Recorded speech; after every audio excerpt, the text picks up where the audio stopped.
Las vías eferentes son una respuesta. Esa es la segunda. Bien. ¿Ya? O sea que una eferente es motora, porque esa le da una respuesta motora a nivel de un músculo. Pero una vía aferente es dolor, temperatura, presión, tacto. Todo eso va hacia el cerebro.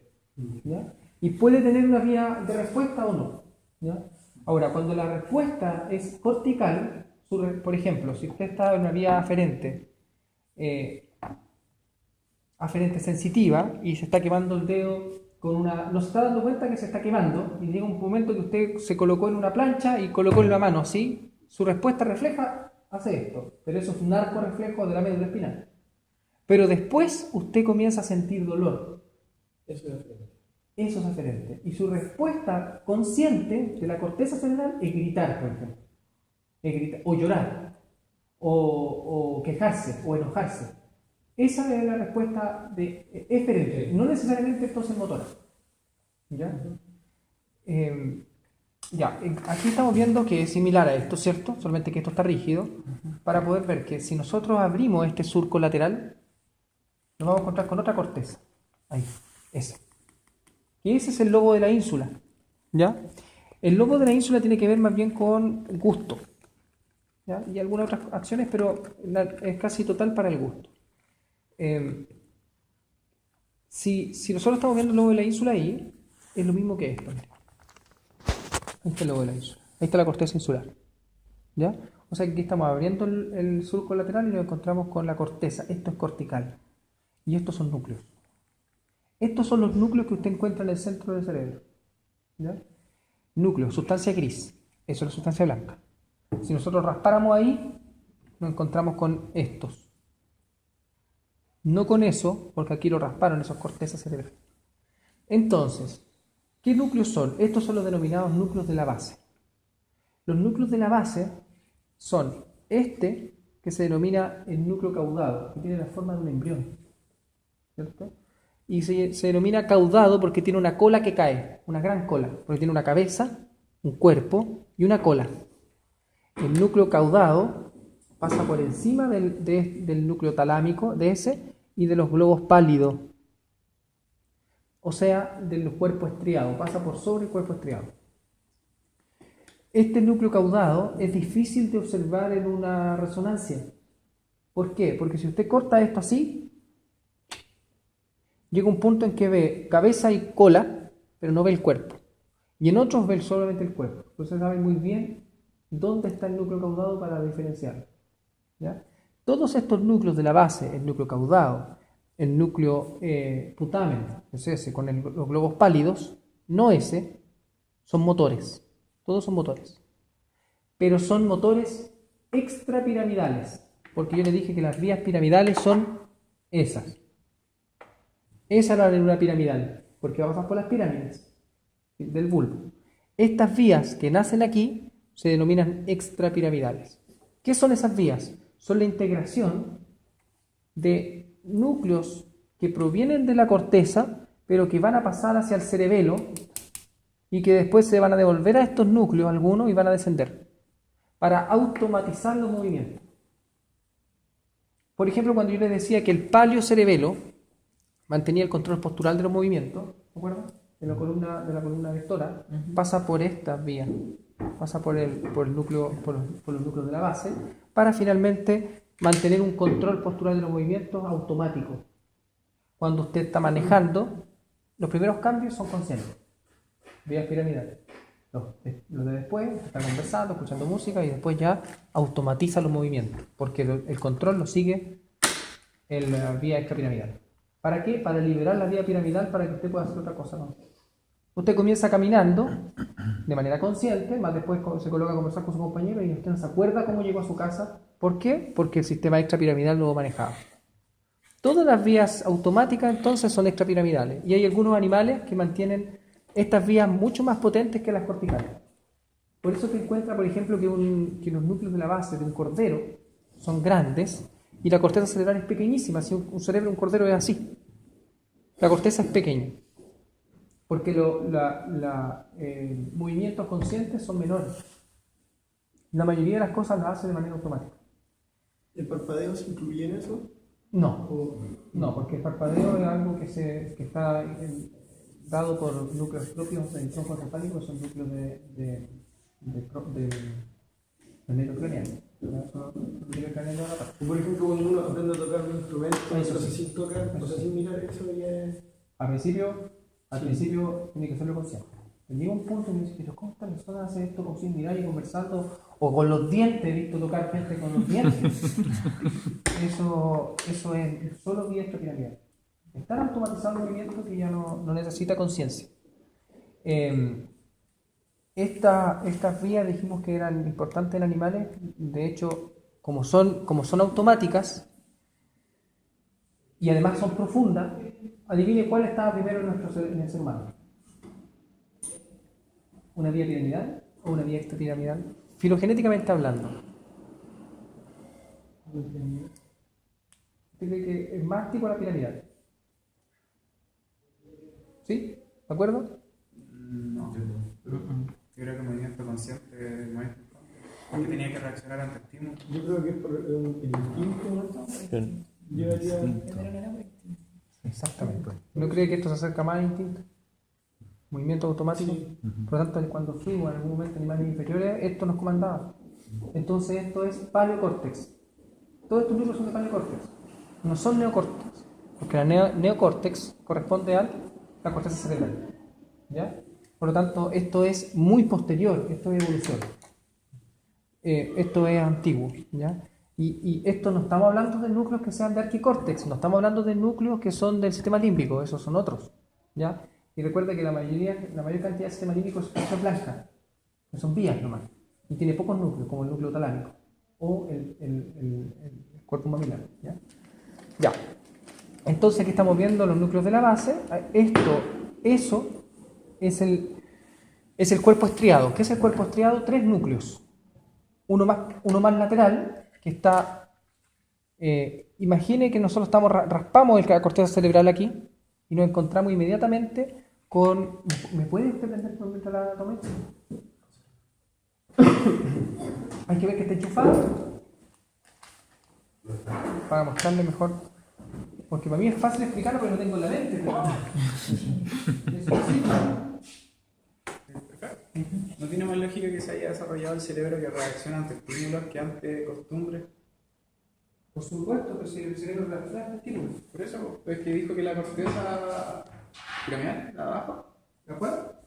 esa sería por costumbre que el animal siguiera como una rutina siempre de cosas que ya ha hecho, ¿ya? Entonces, si un animal más primitivo tiene que reaccionar ante estímulos y cosas que no ha hecho, no reacciona.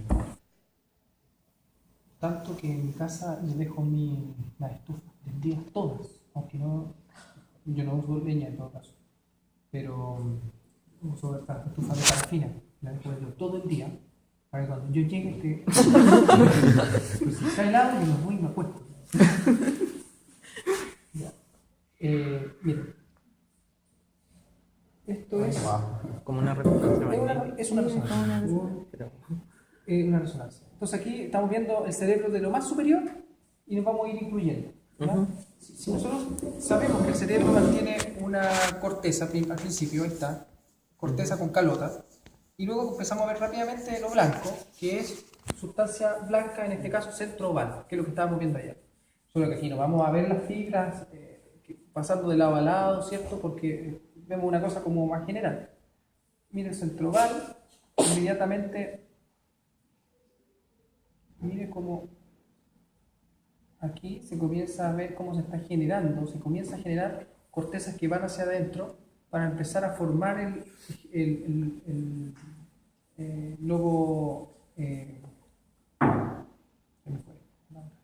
No es singular, no es singular, es el lobo. ¿Cómo se dirige? No, se me fue. La ínsula.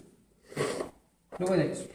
Mire, ahí se comienza a hablar, ahí se comienza a producir el lobo de la ínsula. Eso es. ¿Ya? Lobo insular. Si nosotros seguimos, comenzamos a ver el núcleo de la base. Todos esos son núcleos de la base. Mire, voy a dejar una imagen que sea representativa. Ahí.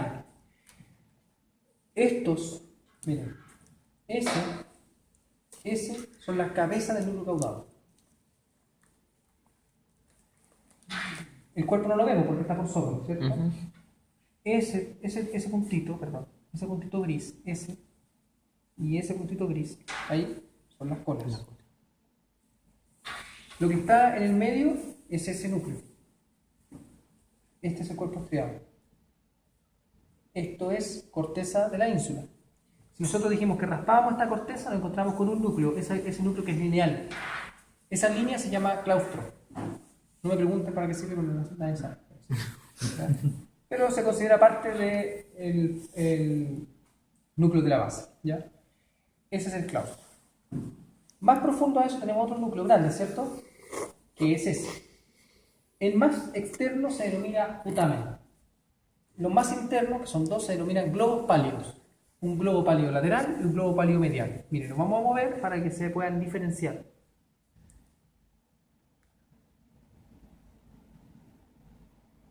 Ahí, por ejemplo, vemos que está diferente ese núcleo con ese, ¿cierto? Ahí están viendo el globo pálido medial y el globo pálido lateral y putamen juntos. Ahí comenzamos a ver los medios. Globo pálido medial, globo pálido lateral, putamen. Se ven tres núcleos, ¿cierto? Ya. Lo que está más al centro es sustancia blanca. Eso es lo que yo les comentaba como...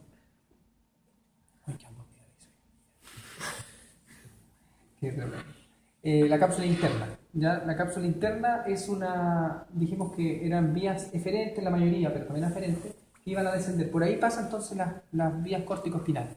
¿Ya? Esta es la cápsula interna. Por lo tanto, ¿se acuerdan que yo les dije de que las cápsulas estaban rodeando núcleos? ¿Ya?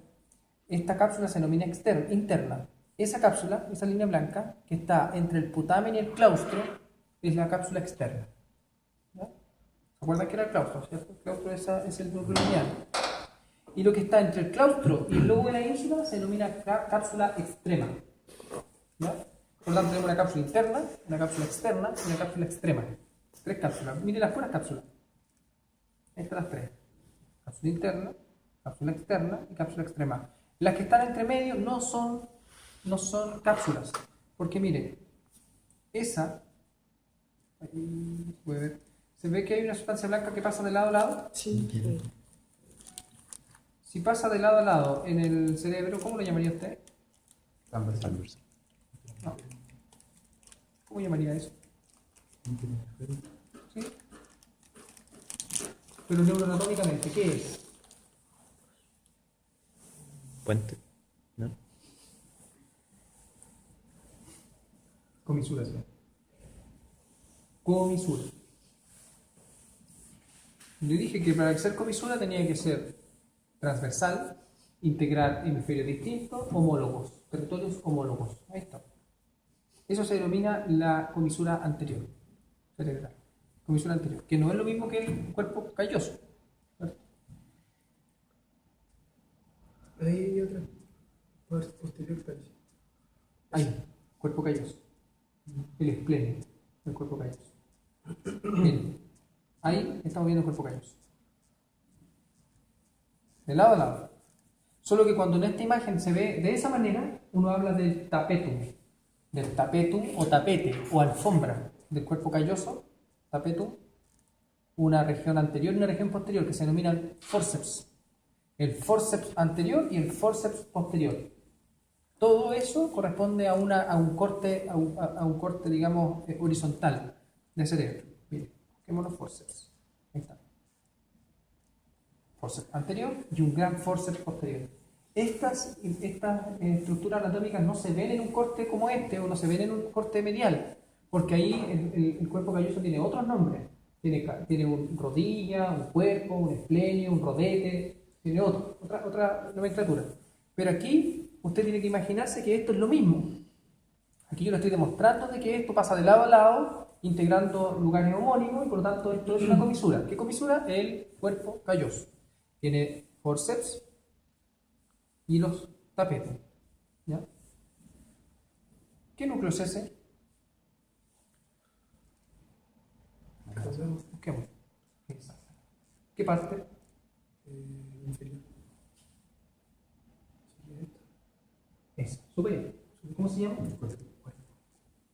O sea, si nosotros sabemos eso, vemos cuerpo calloso e inmediatamente comenzamos a ver el núcleo caudado, y como está al lado de los ventrículos, comenzamos a ver el ventrículo lateral, porque está en encefálico. Por eso que aquí está abierto.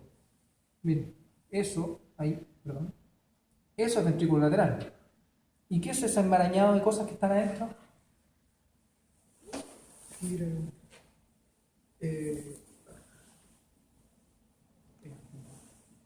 ¿Qué hay dentro de un ventrículo? El líquido suprarrenal. ¿Sí? ¿Qué más? ¿Qué lo produce? La barrera hematoencefálica. No. ¿Quién produce el líquido cerebroespinal? Oligodendrocitos. No. No produce mielina.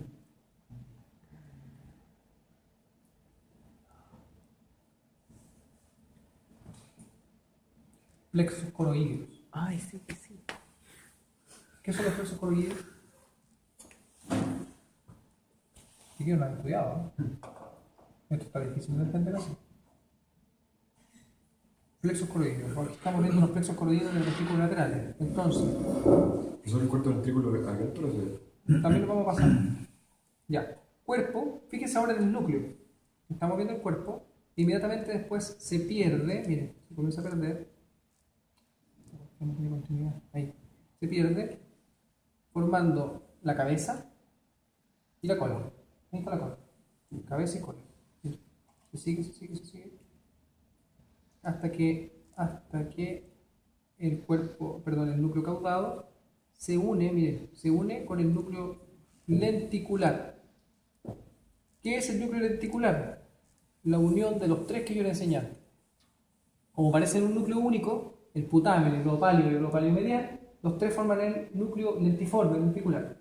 Fíjese cómo el núcleo caudado, la cabeza, se une, se termina uniendo al núcleo lenticular. Esa unión, que es gris, es un núcleo de unión. Mire. Ahí está unido. Ese núcleo se denomina núcleo accumbens. ¿Lo han escuchado alguna vez? ¿No?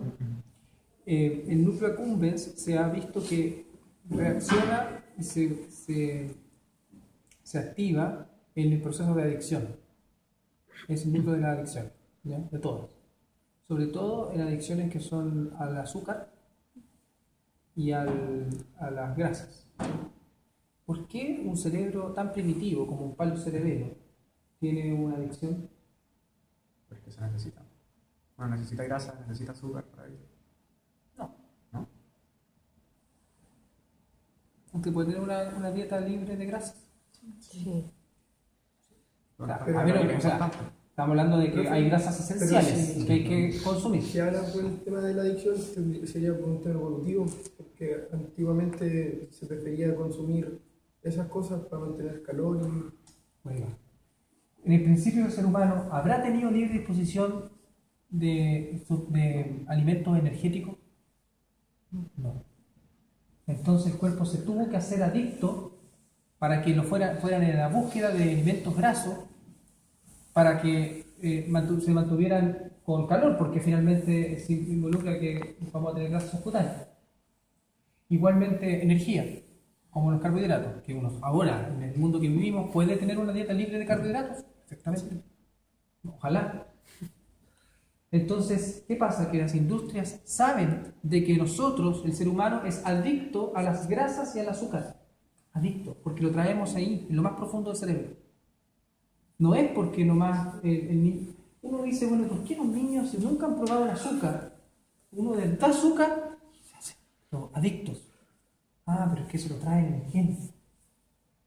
Por eso hay que racionalizarlo. Por lo tanto, el núcleo accumbens también tiene que ver con la adicción a otras sustancias como la adicción a drogas, ¿no? Por supuesto que hay personas que son más adictas que otras. ¿Por qué? Porque todas las adicciones y todo lo que estamos hablando de este cerebro está comandado por la corteza. Si la personalidad de esa persona, si su corteza su neocórtex frontal mantiene o rige el orden de los núcleos de la base, no mantendrá adicción. Hay gente que se adicta al café, hay gente que se adicta a drogas blandas, drogas duras, a todo, ¿cierto? Ahora, ¿cómo sacar una adicción? Estamos yéndonos por un lado, nada que ver, pero de todas maneras esto es importante. ¿Cómo una persona que se adicta a la heroína, usted sabe que la heroína es una droga dura, ¿cierto? Que la prueba una vez y es adicto. ¿Cómo hacemos que una persona que se adicta a la heroína salga de eso? Matando. Lo hacen adicto a drogas blandas.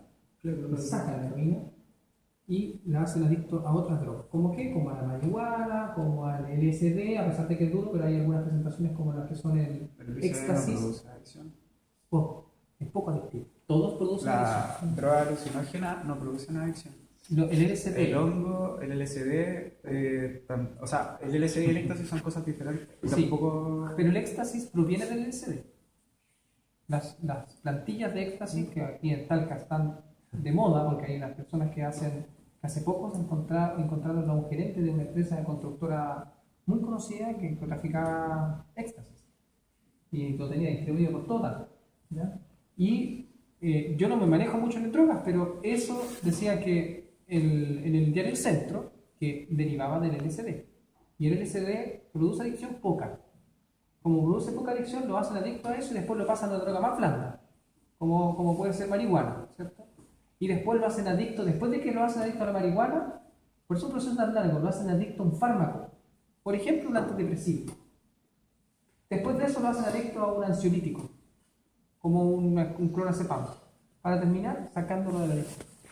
Ahora, esa persona en ese proceso puede durar 2 o 3 años. El problema es cómo lo saco de su síndrome de privación, porque el síndrome de privación proviene del núcleo accumbens. Y eso es algo real, es físico.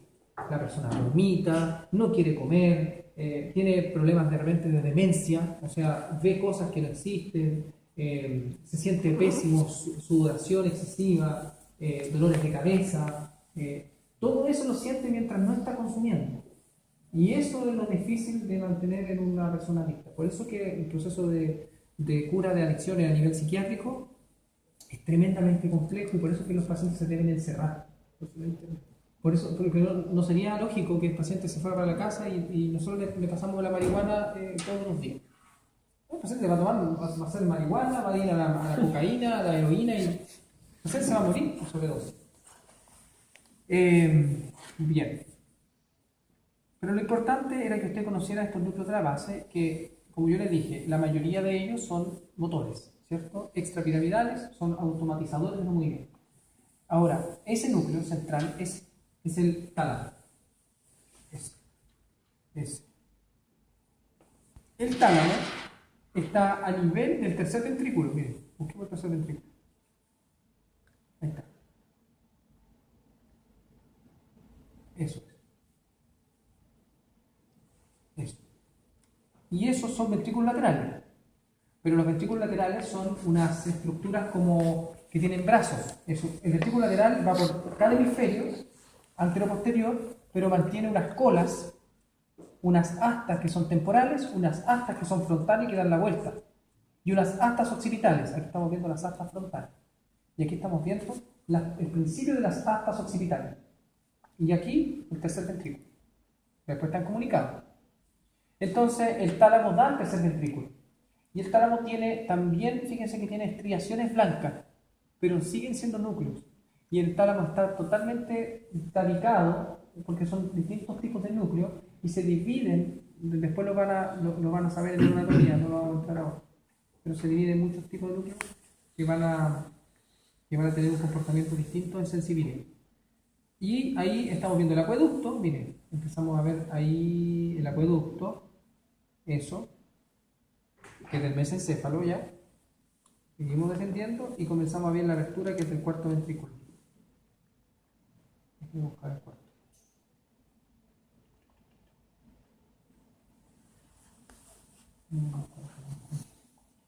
Dermis.